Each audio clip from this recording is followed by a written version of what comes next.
France की एक बूढ़ी औरत जिसका नाम नैनोन बताया गया कई हफ्तों तक मार्की नामी एक नौजवान को एक लड़की के हाथों बार बार रिजेक्ट होते देख रही थी। मार्की एक खूबसूरत नौजवान था जो एक लड़की को हासिल करने की कोशिश में बार बार नाकाम हो रहा था। नैनोन उस वक्त 62 साल की बुढ़िया थी और प्यार मोहब्बत में बला का तजुर्बा रखती थी और मार्की सिर्फ 22 साल का लड़का था। हैंडसम, स्टाइलिश, लेकिन रोमांस में बिल्कुल जीरो। शुरू में बुढ़िया मार्की की गलतियों पर हंसती रही, लेकिन एक दिन उसका सब्र जवाब दे गया। उसने फैसला किया कि वो उस लड़की को मार्की की तरफ माइल करने में मार्की की मदद करेगी। सबसे पहले उसने मार्की को समझाया कि ये एक जंग है और वो लड़की एक किला जिसे एक माहिर जनरल की प्लानिंग की तरह मिलकर जीतना पड़ेगा। हर स्टेप बहुत सोच समझकर उठाना पड़ेगा। बुढ़िया ने मार्की को समझाया कि वो दोबारा से शुरू करे और इस बार जब भी वो उसके पास जाए तो उससे थोड़ा दूर होकर बात करे। बातचीत के दौरान उसे ये दिखाए कि वो उसमें इंटरेस्टेड नहीं है। उससे एक मामूली लड़की समझकर बात करे, ना कि ज्यादा स्पेशल समझकर। इससे वो कंफ्यूज हो जाएगी। वो ये समझेगी कि शायद मार्की सिर्फ दोस्ती करना चाहता था। नैनोन उसे अगला प्लान ये बताया कि जब वो कंफ्यूज हो जाए तो उसके बाद उसे जेलस फील करवाए, यानी कई दूसरी जवान खूबसूरत लड़कियों के साथ रहना शुरू करे, ताकि जब वो लड़की उसे देखे तो वो हर वक्त खूबसूरत लड़कियों से घिरा हुआ हो। इससे वो जेलस हो जाएगी और मार्की को एक ऐसे मर्द के तौर पर देखेगी जिसे और भी लड़कियां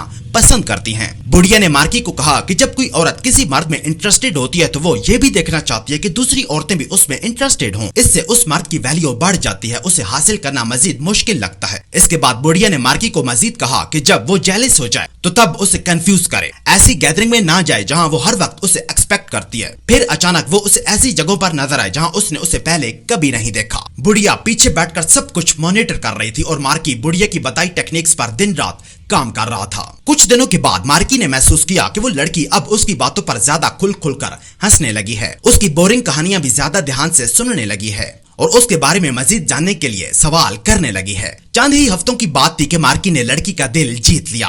वो लड़की जो पहले मार्की को बार बार रिजेक्ट कर रही थी अब दिन रात उसके ख्वाब देखने लगी। लेकिन अचानक सब उल्टा पड़ गया। मार्की ने बुढ़िया के बनाए सारे खेल पर पानी फेर दिया। एक रात मार्की ने बुढ़िया की एडवाइस को फॉलो नहीं किया और वो बिना बताए लड़की के घर चला गया। जाते ही उसने लड़की का हाथ पकड़ा और सीधा उससे कह दिया कि वो उससे बेपनाह मोहब्बत करता है। बस फिर क्या था, ये सुनने की देर थी कि वो लड़की कंफ्यूज हो गई। झट से हाथ छुड़ाकर चंद कदम पीछे हट गई और मार्की को वहां से फौरन चले जाने का कहा। और यूं मार्की ने उस लड़की तक जाता आखिरी दरवाजा भी हमेशा के लिए बंद कर दिया। शुरू में लड़की को यह महसूस हुआ कि मार्की कोई गेम खेल रहा है, लेकिन वो गेम उसे पसंद आ रही थी। वो क्यूरियस थी, उसे जेलसी भी एक्साइटिंग लग रही थी। लेकिन जिस लम्हे मार्की ने मोहब्बत का लफ्ज बोला उसी लम्हे सब कुछ बदल गया। मार्की की असल नीयत सामने आ गई। जो चीजें पहले लड़की को अच्छी लग रही थी अब उसे बुरी लगने लगी। उसे महसूस हो गया कि उसके साथ कोई खेल खेला गया।